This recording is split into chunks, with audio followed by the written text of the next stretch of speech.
The Ashkenaz Festival, North America's largest celebration of Jewish music, arts, and culture, is happening at venues across Toronto from August 27th to September 2nd. Witness diverse musical expressions of the Jewish experience, from klezmer and Yiddish styles to Sephardic, Mizrahi, Falasha music, and much more. Go to ashkenaz.ca for venue and ticket information.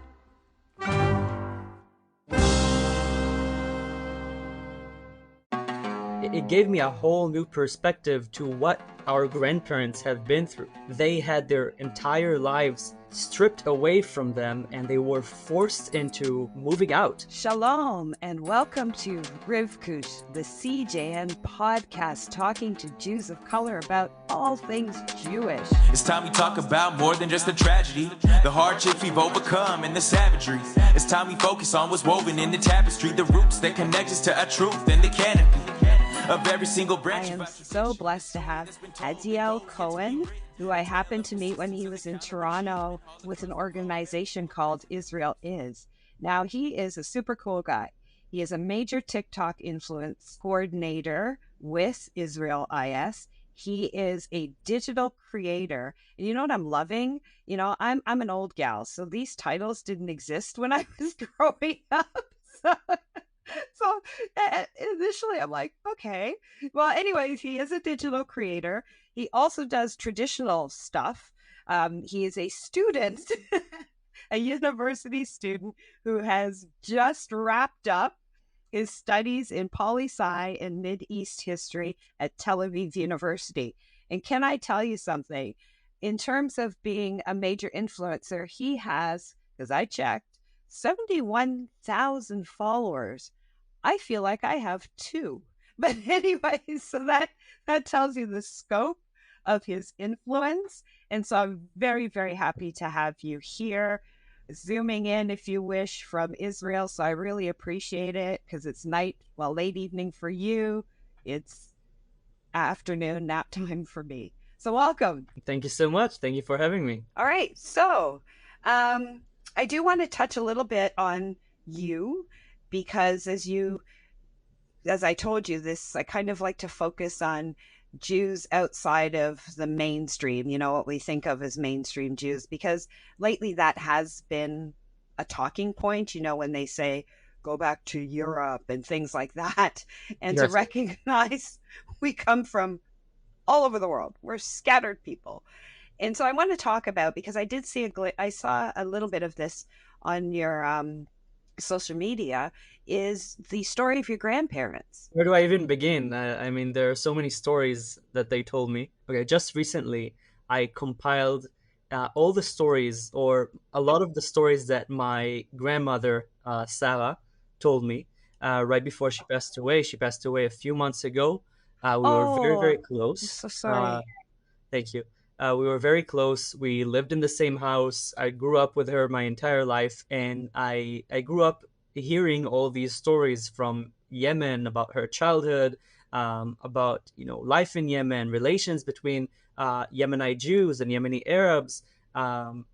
So it's really been a big part of my upbringing, and as well as my activism.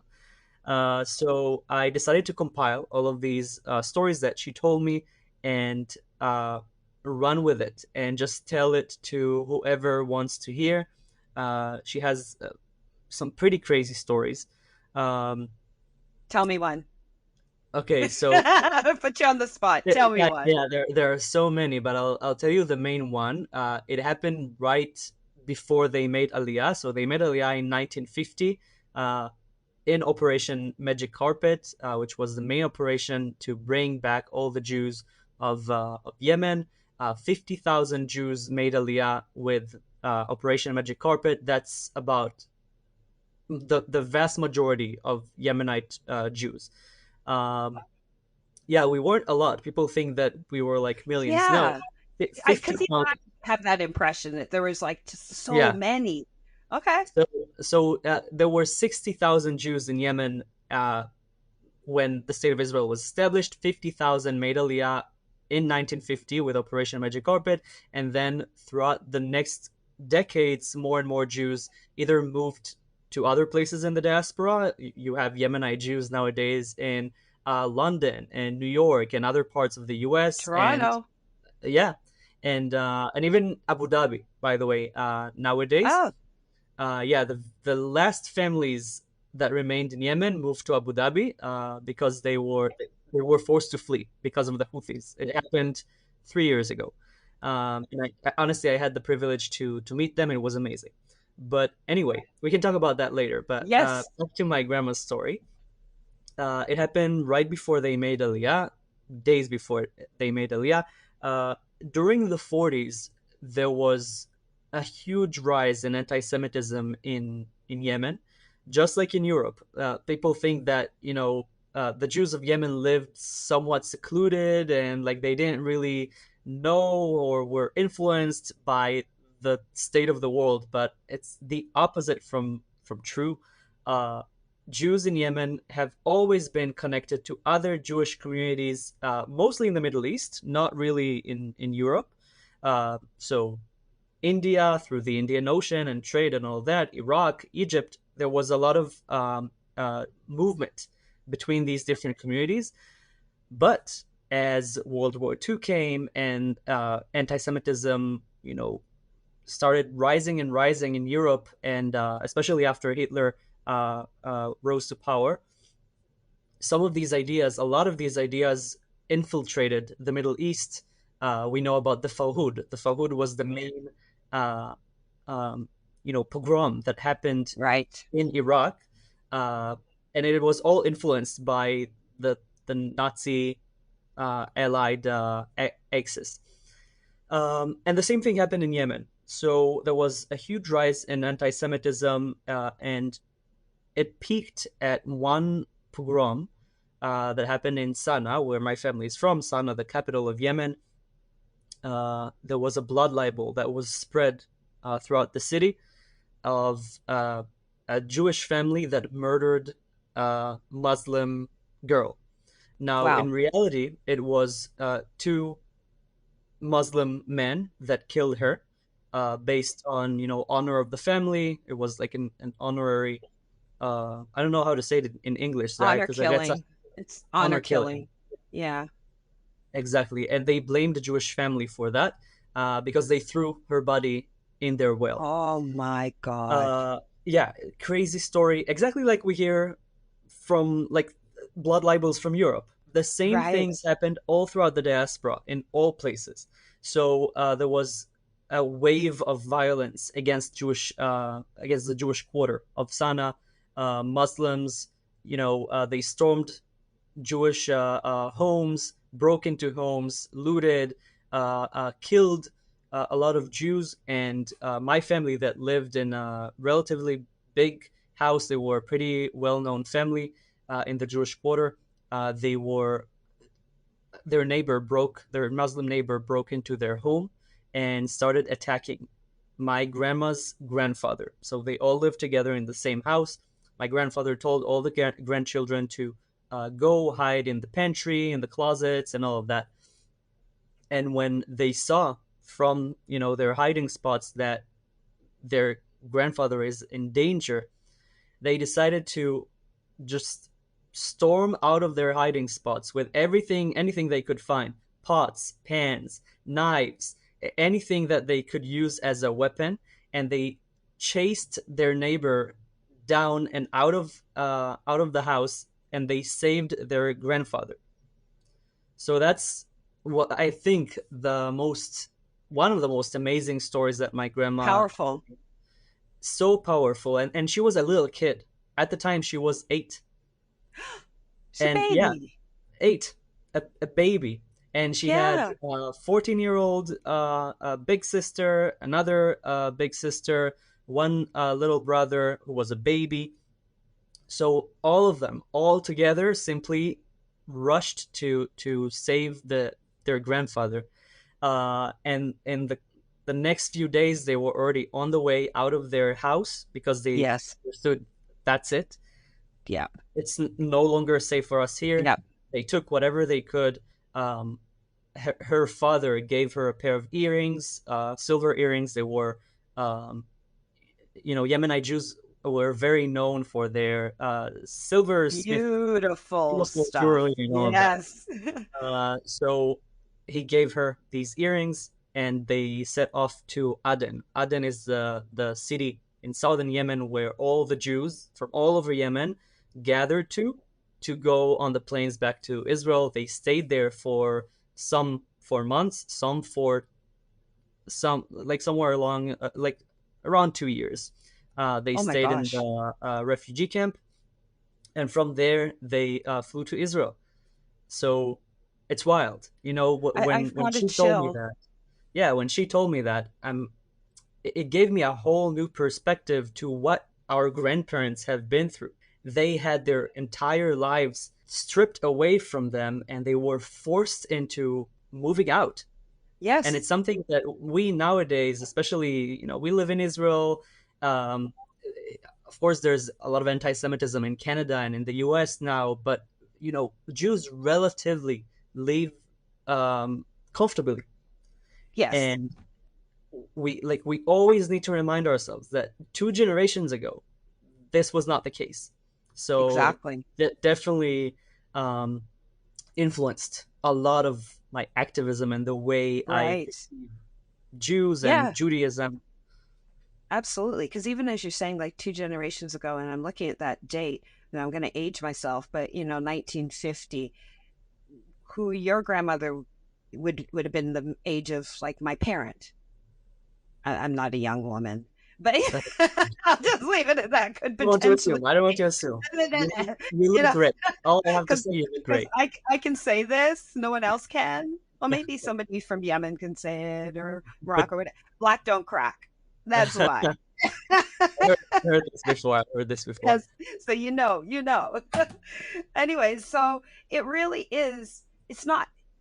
It's history, but it's not history because in my mind it's so recent, Mhm. and it is something that we just don't hear about enough. We tend to, within our Jewish family, we tend to sometimes run with the narratives that we are familiar with, and not recognizing that every country has its own narrative about how life was for the Jewish people there, the good, the bad, and the ugly. Definitely. And we forget that. And we, in my opinion, you can correct me if I'm going way off, when I think of the experiences of people like your grandparents and your great grandparents, um, that they understand the Middle East Yeah. and how it works, because I feel that people see people don't see Israel, even in my opinion, as a Middle Eastern country. They're forgetting that. They see it as, it's just like Canada, it's just like the United Yeah. States. And like, A Western outpost. yeah. And I don't get that. You find the same thing? Of course, yeah, I see it all the time. I just last week I got a comment uh saying it was so bizarre. Like this guy saying, "Oh, you're just white and you're trying to pretend like you have culture, but you don't have culture." He said, "You're white like mayonnaise." Oh God. Sorry. And, and I looked at it and I was like, are you I'm seeing me? sorry. Do you see me?"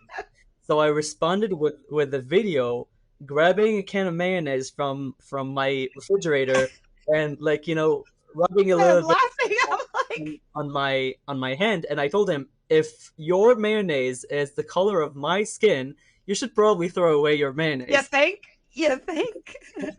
And yeah, and I see, like, it's not just about skin color. A lot of No. people they say, oh, Israel is like a colony of the US, and all the a few months ago there was a video that came out from a pro-Palestine rally. It was like just a white girl, not even Palestinian or something, a white Mhm, girl, American, with a keffiyeh, mhm. and she said, I think that all Israelis need to go back to whatever countries they hold passports to. And most Israelis don't hold any other passports. Passport then Israeli. Israeli. Yeah, Yeah, exactly. now, sure, some Israelis are eligible for, Polish passport, Spanish passport. I'm Yemeni. Sure. I have Where nowhere you else get to go. exactly nowhere to go. And what boggles the mind is, well, the lack of logic, but the fact that they're standing technically on land that actually was stolen, not like Oh Israel. yeah. They're standing on land that actually was stolen. And it's like, and where are your people from? Because I know you're not Irony is there. indigenous, Irony is there. right? It completely. It just it actually just gives me a bit of pain when I think about it. And sometimes it's not that I give up. I do pick and choose who I'm going to battle with, and I pray for some form of. No, I'm not even going to say it because I want this to air. So, I get you. I get you. I'm not going to say it. I'm not even going to say it.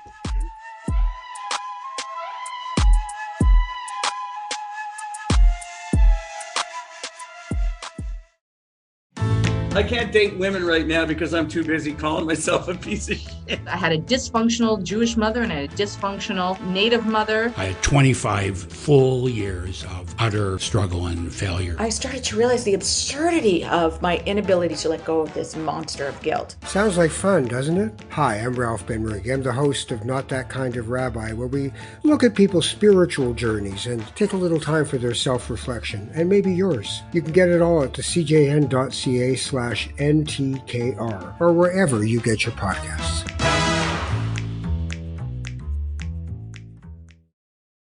You are fighting the good fight on two fronts, really. You fought the fight because you tell the story of after October 7th, what your life was like. Okay, so I think I'll remember that day for the rest of my life, very, very vividly. I don't know, I may forget details in a few years from now, but till this day, I really remember October 7th like it was yesterday.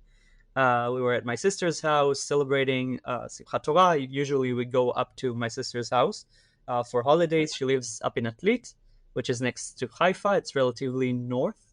Um, and we wake up from our phones buzzing, 6:29 a.m., and we see all these rocket attacks all over Israel. We didn't get them, fortunately enough. We were like just up north of the range. But then my friends called, and then my aunt called us, and she told us, my aunt back in Ramat Gan in the center, she told us, listen, we're like we haven't gone out of the bomb shelter in like a good 20 minutes now. Like what's going on? And of course we start seeing the videos, and everything starts to come out on social media. And I remember one of the first videos that I saw was of an Israeli soldier that was kidnapped into Gaza, and they really abused his body in ways that I haven't seen ever in my life. And it was just out there on social media, on Telegram. And I remember I froze, and I had this little like panic attack. It's the first time that I really felt like I was having a panic attack. I couldn't stop like breathing heavily, and like my heart went pounding. um it was a shock. The entire day was a shock, and there was so much um uncertainty. Like we didn't know what's going on. Half of the family keeps Shabbat, so they didn't have their phones. And the celebrations at the synagogue, like they were still going Yeah. on. But rumors started to like spread, and people came back home from the celebrations. um and I said, okay, I think it's going to be a big war. I prepared Uh-huh. myself mentally already in the afternoon to Oh, really? So you call. just had Yeah, that instinct. yeah. I prepared myself like mentally. I said, okay, I'm expecting a call from my commander. And really, Motzash, as soon as Shabbat was over, I got a call from my commander. He told me, pack your stuff and come down south. And Wow. I took, as soon as Shabbat was over, we left my sister's house. I went back home, packed a backpack, not even like not a duffel bag, Duffel? Yeah. of underpants, socks, just soap, all of that, like random basic things. I didn't know how long we're going to stay there for. Exactly. And how can you process packing when all this stuff is going on? It's like, what the hell? I'm surprised you're even able Exactly, to pack. exactly. And I went down south the same night.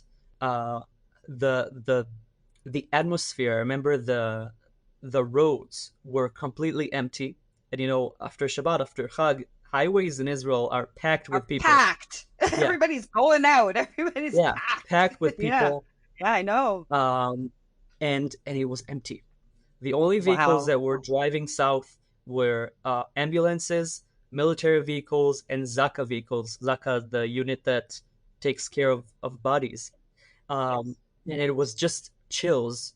I already started feeling like, okay, reality has changed. And we spent the next few days in this remote base down south, not quite near Gaza, but like more towards Gaza, um, preparing our stuff, preparing our vehicles. My military profession, I'm a rocketeer and a rocket launcher commander. So I have a small team of two more people, and we operate a rocket launcher. Um, and we had to prepare our vehicles, our rocket launchers, prepare them for, operation. Um, and it was just, again, the sense of uncertainty was all over. I asked my commander, okay, do you know how long we're going to be here for? What about food? What about showers? I didn't shower in like 2 weeks. Yeah, For the the first 2 weeks, I basics. didn't shower. We didn't Wow. have that. Um, and then, after a few days, we got the call. We had to drive towards Gaza, and as we're driving with our rocket launchers towards Gaza through the fields, um, we have rocket attacks, and the Iron Dome doesn't cover, uh, open areas, only populated areas. Exactly. 'Cause that's the intent Uh, of it. Let it drop in open exactly. areas. Yeah. Yeah, and we're driving to an open area, Oh, and crap. we know that if there's a rocket attack, we like rockets are gonna hit. We Where are you gonna have go? to just leave the vehicle, run as far as possible, lie on the ground in the field in the mud, and just hope for the best. And exactly, with our hands The heads, yeah. on the head, and I found myself several times that it happened.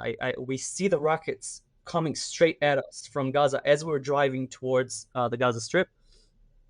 It was 24 hours. Took 24 hours for us to drive from the base to Gaza, because we drove through fields and like we did all this zigzag. And of course, we drove very, very slow because we are a whole, caravan of rocket launchers.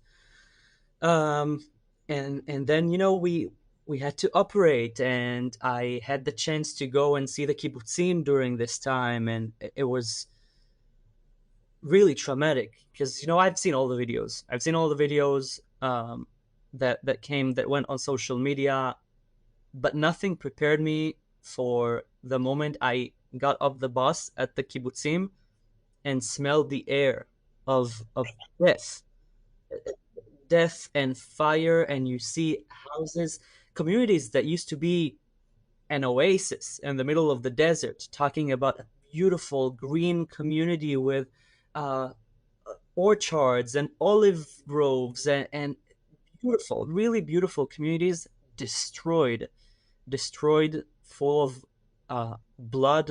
Like the blood was still wet on the floor and ashes everywhere. It was horrifying. We also, after 3 weeks in the south, we were called up to the north, which is where I spent most of my miluim. Um, when Hezbollah started to escalate, and we had drone attacks and rocket attacks coming at us. Of course, nowadays, unfortunately, up north, things have gone a lot worse than when I was there. Uh, like Well, I back when I hear was, my beloved Metula is basically gone.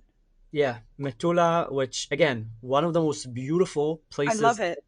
beautiful, uh, like such a Adiel, I small go there town. we go to Israel almost every year, and we always go up to Metula because I insist on it because it's gorgeous. Yeah, do you have family there or just Yeah, yes, family and friends in Israel. yeah? Yeah, so, but Uh, anyways, yeah. So a lot of the houses, a lot of the communities now on the border of Lebanon are completely, I don't know if completely, but heavily damaged. Kiryat Shmona, Metula, Shlomi, all beautiful, beautiful places, and we don't know what the future holds for this region. I don't even have words. Like just listening to you, we've I've heard stories, and it just each story hits me harder and different every time. And just even just hearing about your trek through the desert, and I was actually visualizing it because I like to say I know Israel pretty well. Like I drive around a lot in Israel, and I lived in Arad for like a year. So the weirdest place to possibly live, I Yeah, understand, very but random. yeah, totally random. But I pictured, and I could actually visualize your trek with the convoy and the rockets overhead, and I'm like, how do you not lose your shit? Like, how do you keep it together? I have to say it was weirdly one of the most beautiful drives I've had in my life. We drove through, it's the cotton blossom season. So we drove through cotton fields, and it was like cotton fields and the clouds, like the clouds were so fluffy, and everything was just, it came together White and so fluffy. beautifully. Yeah, like the like a fluffy field with fluffy Yeah, clouds. that's what I was thinking. Fluffy and fluffy. Yeah, and it was one of the most beautiful drives I've had in my life. So I I enjoyed it. Like I enjoyed the drive there. There was always this sense of uncertainty that made things really really heavy, but generally during my miluim, it was some of the most beautiful sunsets I've seen in my life. Some of the most beautiful interactions with our friends for like our friends in the unit. Some of the most beautiful moments I've had in my life, and all surrounded by this cloud of tragedy that just happened to us, and still going on. Like it's an ongoing tragedy. So it was really just a surreal time to be there, but I really really tried to hold on to the beautiful moments, and also document. I when I realized that I'm going to stay there for quite a while, and I'm a content creator, and I said as much as I can, because some things are classified and sometimes we can't use our phones. As much as I can, I'm going to document. I'm going to take videos, photos of this e- incredible experience that I'm currently experiencing with my friends, and with the entire country. It's like the entire nation has been going and still going through something that is incredible. Um, yeah, and I decided to also like show it to my following, to my followers, uh, and hopefully get people to understand that, or at least try to understand what we're going through, Right, through exactly. the content that I made during the war. And to also humanize it, right? Because people outside of Israel, it is almost, I don't want to say it's clinical, but it almost is, right? It's just Yeah, like dot dot dot, and yeah, you they think doing we're that like humanizes it. monsters, Yeah, uh, like genocidal maniacs. Like I get dripping blood from your fangs, and yeah, just like, right? So this crazy, and we're humanizes just it. we're humans, and I try to show all these moments. Every night we gather together. Some nights we had a bonfire. We sang songs with a guitar. I wanted to show the world that side of the IDF because they Yeah. don't understand it. They don't understand that we're humans. We're humans fighting for our survival. Yeah. And most of the people who criticize us or like, call us all these names, they don't understand what survival means. Exactly. They have zero concept of it. And, we talked about survival with the story of your great grandfather, your grandmother, and fighting. You, I think we truly understand surviving for our lives. Yep. And also the added piece of the youthfulness of all of you who are fighting for Israel. And people also tend to forget that. Yeah, true. Yeah. Right? Also, you said youthfulness, okay, but like when I look at the people that left everything and came, we're talking about people all the way from soldiers who just finished mandatory service, age Right? 21. Yep. Maybe some of them like already went to their big trip after the army. Israelis, after they Yes. finish the army, The we go on Thailand, South America. some people really came back from Panama I know. on a Yeah. flight full of Israelis back to the war, all the way to like people who left their like fathers and Yeah, mothers that's true. That is true.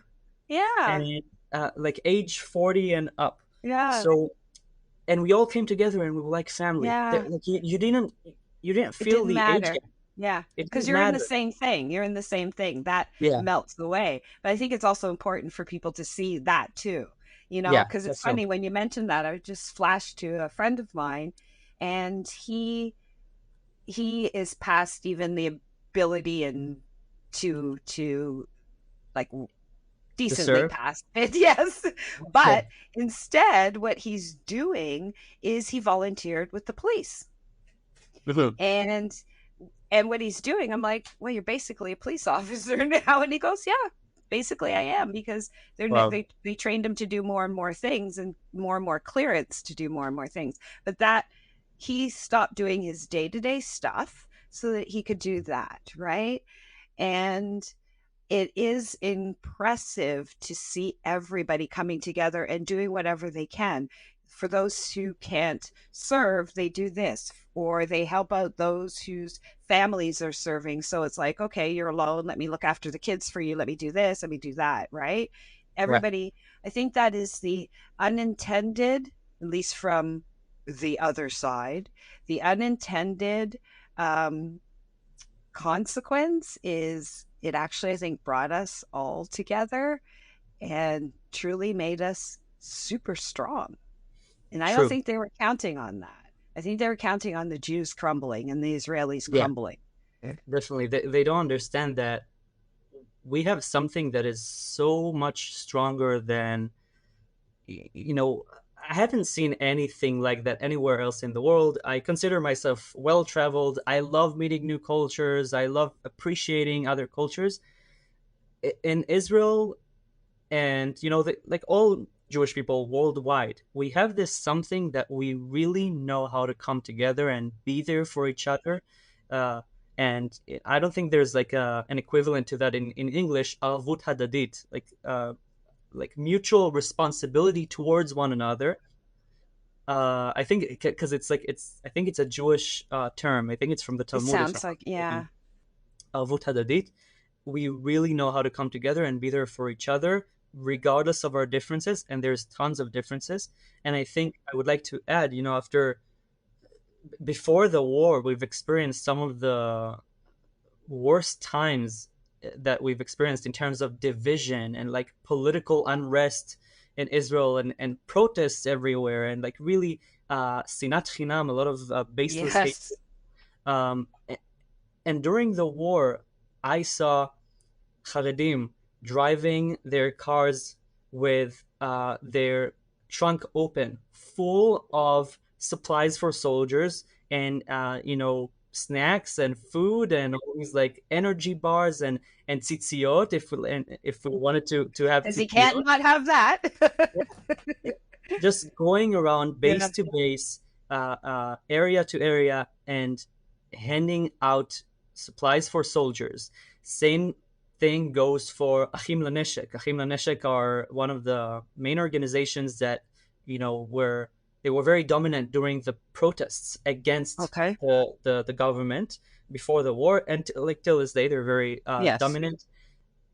Relatively, most of them are Chiloni, not really religious, pretty secular, Right. pretty liberal. Again, moving from base to base with supplies, packing stuff for displaced families, for soldiers. Like nothing mattered when the war started. Nothing mattered. We knew how to come together and help each other. It was so beautiful to witness. Wow.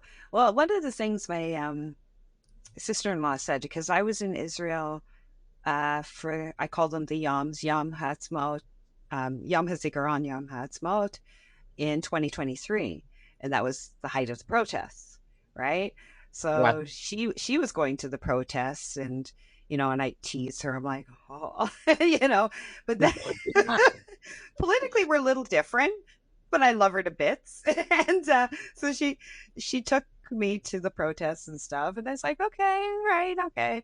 And my thing was, great, now I can't drive into Tel Aviv because all the roads are closed. Like, that was my thing. But anyways, she's after everything. She said to me that, like what you said, because they had built such an infrastructure themselves on ways to disseminate information and throughout the country, they flipped it when October 7th happened, and they used their contacts Yes. to get things moving. And I Yeah. said to her, I said, oh, I never thought of that. She says, yeah, because we already had a built-in infrastructure. If we can, within 45 minutes get, tens of thousands of people to show up at somewhere to protest, she says, we have a great communication system. Yeah, I was kind of impressed. I saw it. Like they turned like one of their centers in Tel Aviv into like a packing center for packages and all of that. And same thing goes for like schools, yeshivot in the Haredi sector. There were videos coming out of I think it was Daliat El Carmel, a Druze village. Yeah. They turned one of their community centers into a packing center for Wow. displaced families and soldiers, and it was so beautiful to see. Yes. This was the light in all this darkness. Right. So I just want to touch on some of the stuff for your digital creation, because I'm noticing a theme, and maybe it's just a theme in my head, because I'll tell you something. I learned this Hebrew word just to make sure that I never got it by accident. Avatiach. Avatiach. Because I can't stand it. And so, for those of you who are listening, avatiach is watermelon. Wait, you don't like watermelon? I do not like watermelon. I know. How can I not like Israel's national fruit? Literally, it's national fruit. I don't care what anyone says. It is. It's everywhere. And my equal other, he's Israeli, and he's like, oh, Rivka, look at this beautiful avatiach. And I'm like, oh, for God's sakes, you already have one in the fridge. Like, how much can you have? And everyone tries to get me to eat it, and I'm like, no. And they look at me like I'm crazy. It's a whole theory. How do you pick the best avatiach? You need to smack it. You need to look for the stain. And I'm like, really? It's traditionally it's the husband's job. It's a very Israeli dad core, like to know how to pick the right avatiach. It's Oh, so he comes by it naturally. Okay. I saw some of you eating watermelon. Tell me about this watermelon theme. I know why, but tell us why.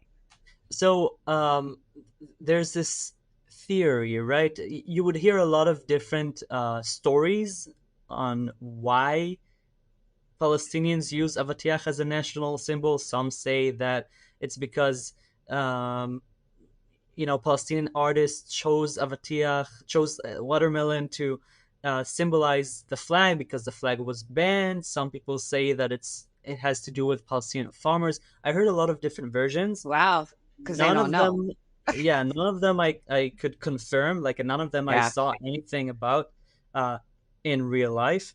But it really became a symbol of Palestinian resistance, especially after October 7th. I saw it before already, like it was already used before, but especially after October 7th, it became an obsession. Like I saw videos of people accusing Starbucks for putting out coffee mugs with watermelons on them, saying that they appropriate a Palestinian symbol.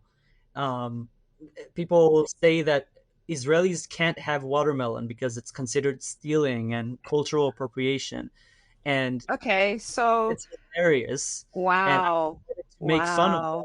that in some of my recent videos, I just decided to okay, I'm not having it. I'm putting up my camera. I bring out a huge avatiach, cut it to pieces, and then make a beautiful bowl of avatiach, and then I eat it in front of my beautiful Israeli flag hanging in my balcony. Okay, And yeah. yeah, and these videos really worked. Like people liked it. And they lost their minds They lost their minds. They lost their over minds. you eating watermelon in front Yeah. of. Yeah. Well, okay, so you also are. Your title is TikTok influence coordinator, correct? That's a very Uh, interesting title. it's interesting because my position at Israel is Yeah. changes all the time. Oh, okay. Basically, what I do, I mentor young Israelis on this program for up and coming influencers, content creators, and I mentor them on how to become better content creators and how to incorporate their personal Israeli story Oh, into okay. the content. Oh, Uh, okay. So yeah. that's yeah. So they should change your title. Tell tell us a little bit more about Israel Is.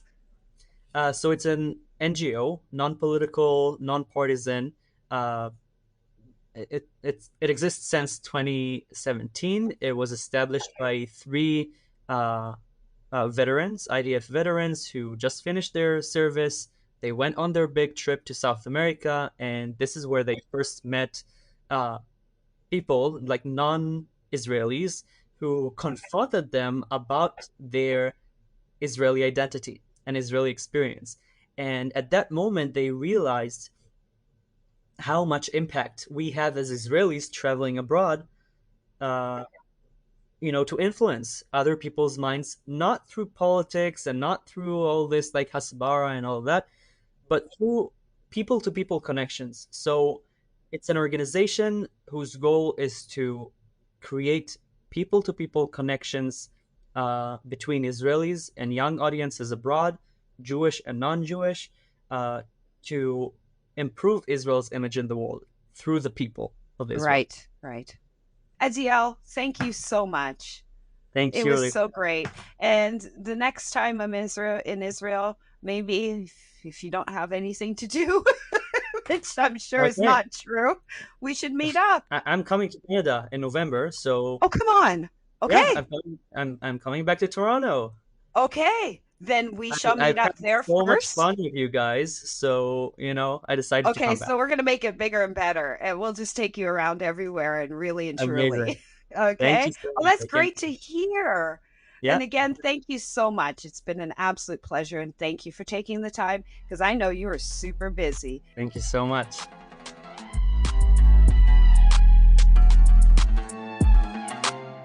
Rivkush is hosted by me, Rivka Campbell. We're produced and edited by Michael Fraiman and the CJN Podcast Network. Our theme music is by Westside Gravy. If you like this episode, please subscribe wherever you listen to podcasts. To support our work and everything else the CJN does, visit thecjn.ca/donate to make a monthly donation and receive a charitable tax receipt. Thanks for listening.